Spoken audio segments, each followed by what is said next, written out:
ese ujya wicara ukibaza impamvu Imana ivugira mu nzozi? Kubera iki? Kuki Imana itavugira mu rusaku ngo ikubwire mu ijwi riranguruye cyangwa mu magambo yumvikana nk'uko njye nawe twumvikana ubu ngubu? Kuki kenshi ivugira mu nzozi mu gihe umuntu asinziriye adafite ububasha bwo kugenzura ibitekerezo bye cyajya uba usinziriye? Ni ukubera iki? Urubizi? Hamwe tubiganire rero. Imana ivugira mu nzozi kubera ko rwa rukuta ruba rumeze nk'uruhari ari rwo weho ruba rwasenyutse, kubera ko Imana iba igufite access yose, ariko noneho kugira ngo ikwereke. Urabona Imana itweretse mu mwanya cyangwa itubwira ngo tuvugana gutya, ntabwo yaba ikiri Imana. Maso y'abandi rero turi maso, dutekereza, duhagaze aho uri hose.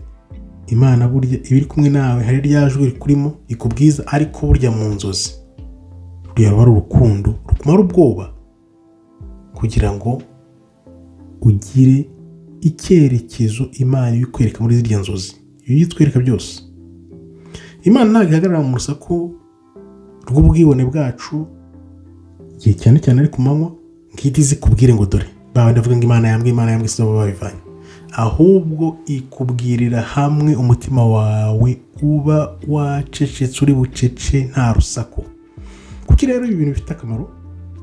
Nkubwira impamvu bifite akamaro uyu munsi. Iyo utumvise ziriya nzozi, hari ubutumwa bukomeye buguca mu myanya y'intoki. Abantu benshi rero ntabwo babyitaho.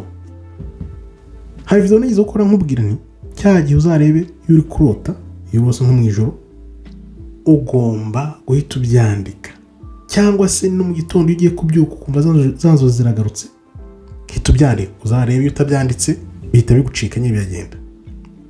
Inzozi rero ziberaho kugira ngo ziguhindurire amateka, zihindure imiryango, abantu bose bagira ubusabane kubera ikintu umuntu aba yeretswe. Ariko rero benshi bahitamo kubyirengagiza bikagenda. Iyo wumvise inzozi zawe ziguha cya cyerekezo kizima ugomba gukurikira, bikaba byakurinda ibintu bibi bigiye no kubaho. Niyo mpamvu Imana yiherera ikaza ikagusanga mu nzozi ikakubwira. Kandi uzarebe uburengaje izo nzozi, ibintu byo birasenyuka. Niko ibintu biduca mu myanya y'intoki ntitumenye uko byagenze. Muri Bibiliya rero Imana yavuganye n'abantu benshi binyuze mu nzozi. Hari Yosefu yabonye ejo he hazaza mu nzozi, igihe abandi babonaga ko nta kintu kimwe yakwimarira, ahubwo we yarabibonye arabibabwira, bamwita Karosi, urabyibuka. Yakobo yabonye inzira ijya mu ijuru mu nzozi atari mu rusengero. Nebukadinezari yahishuriye iherezo ry'ubwami bwe mu nzozi atari mu nama z'abanyabwenge. Imana rero ikoresha inzozi kuko zitanyura mu ndimi, mu nyigisho cyangwa mu myumvire y'abantu bituze. Inzozi zica inzira mu mutima mu buryo butaziguye, kubera ko ya nzozi iza mu bitekerezo byawe ikajya ku mutima.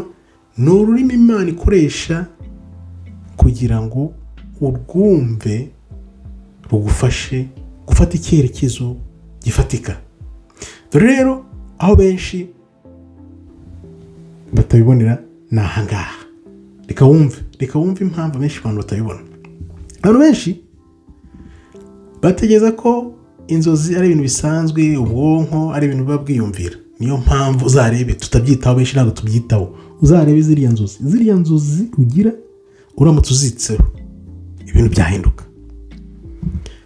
Iyo biza kuba ari amagambo gusa rero ntago byakomeza bigaruka. Hari inzozi zigenda zigaruka, yego hari zitera ubwoba cyangwa se zikaba zatuma uhindura imitekerereze, ugafata icyemezo runaka, cyangwa se ukajya mu bintu burundu, kubera ko rimwe na rimwe ushobora kumva inzozi ukazibeshyaho ukaba utabasha kuzisobanurira. Hari kumva inzozi no kubasha kuzisobanurira.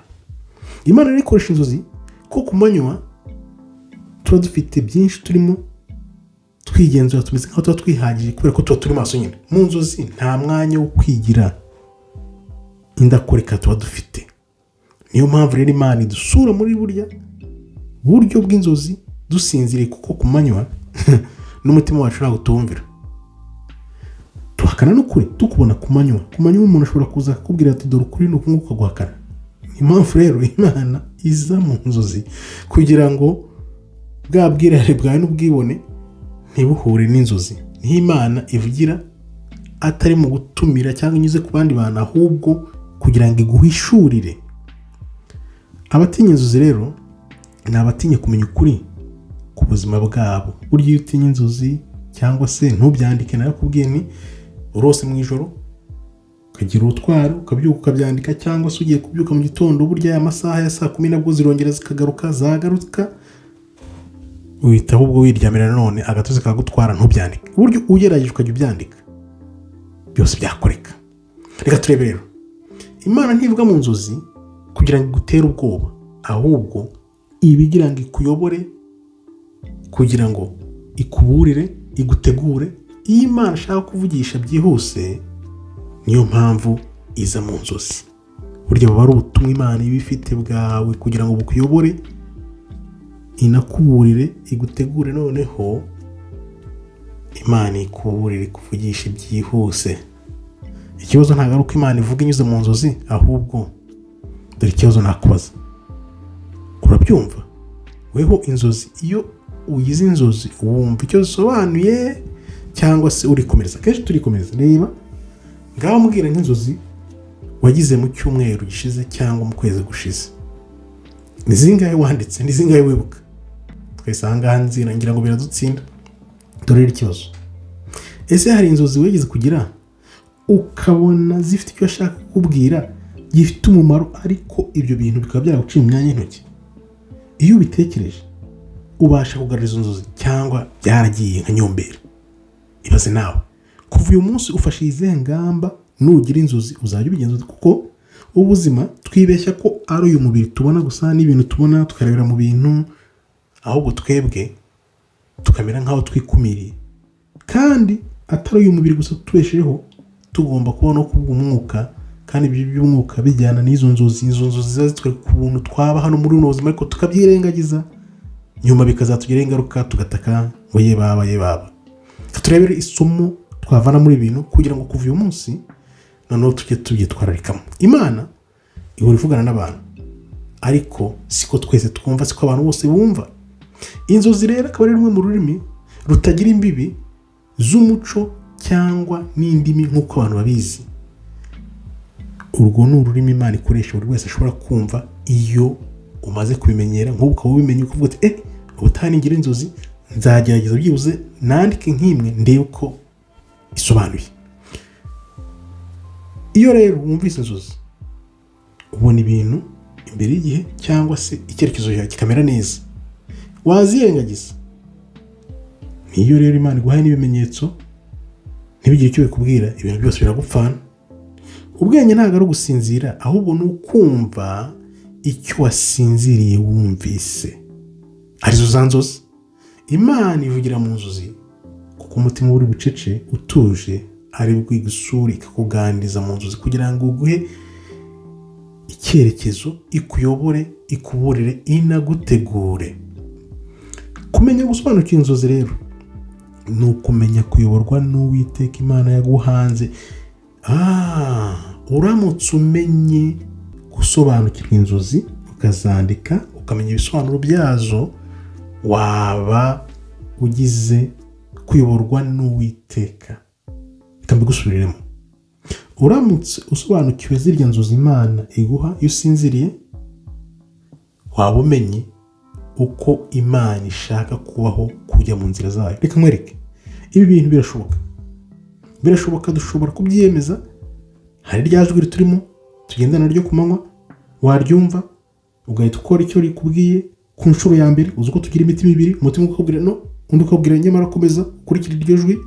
Ririya jwi ry'Uwiteka riturimo, ya Mana turimo, ubwami buturimo, turyumvise mu nzozi nabwo tukabasha kuzisobanukira izo nzozi, nibwo twamenya kuyoborwa n'Uwiteka Imana. Bitunaniza iki? Muze rero dushyiraho akanyabugabo kugira ngo turebe ko twajya mu muyoboro w'Imana, kandi birashoboka. Iki akaba aricyo gisobanuro cy'inzozi, impamvu Imana ivugana natwe mu nzozi. Ngira ngo none urazimenye, ntuzongere gucikanwa, kugira ngo natwe turebe ko twatera ikirenge mu gusobanukirwa inzozi tukamenya kuyoborwa n'Uwiteka. Nkabashimiye rero, Imana ikomeze barinde. Shalom shalom, todaraba tov meyod.